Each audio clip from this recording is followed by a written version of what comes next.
Okay, 1, 2, 3, jump. Let's do that again. I love it. I love it. Go again. Ready? 1, 2, 3.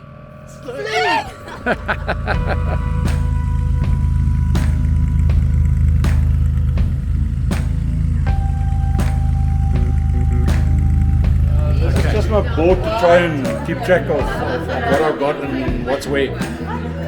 First of all was my firstborn, as I call it, the Whisper. The Whisper, The yes. Whisper. I think it's the Whisper of Whispers. It's probably the only IF Whisper with Garmin 430s and all kinds of stuff in it. But it was a passion building it, and I had great fun. The second one is my single Aster. I just enjoy the gliding aspect, and I don't want something too elaborate and too expensive and too competitive. I just want a nice flying, docile glider. The Zenith was a bucket list item. It's the only Zenith 640 in the country. Low wing 4-seater that I built basically from scratch. They come out with 180 horsepower. After a couple of beers on a Friday night, I thought it was a good idea to put a 230 horsepower in there. Brilliant aeroplane. Climbs at V&E, but a bit heavy on the nose. But, it's also a bit of an orphanage because as soon as something else comes up, then I push her back into the corner. So she's almost there, but she's flying. She's got about 84 hours on her now. Lovely little aeroplane. Then we've got the Kranach 2. It's a Focke-Wulf Kranach. This specific one is the very last one that came out the Focke-Wulf factory. It's still got copper tubes in the wings and quite a few nice little things. But I mean, if it's the very last one, you got to have it. Sarki, my DG505, unfortunately I sold her last year. She's been exported to Australia and New Zealand. And then it's obviously my Volga. I've had a passion for a Volga for all my life. Traveled around the world to go and find one. I went up Namibia, we checked in Hungary, we went everywhere.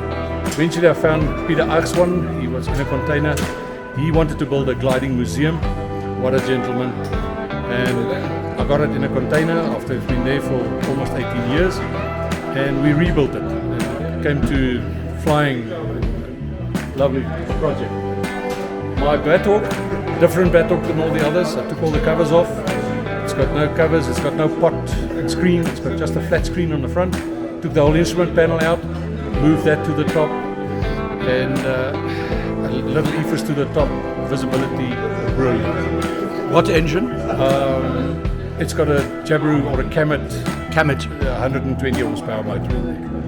Then not on the board is the Navion. I've also had a big love for a Navion, and eventually I found one.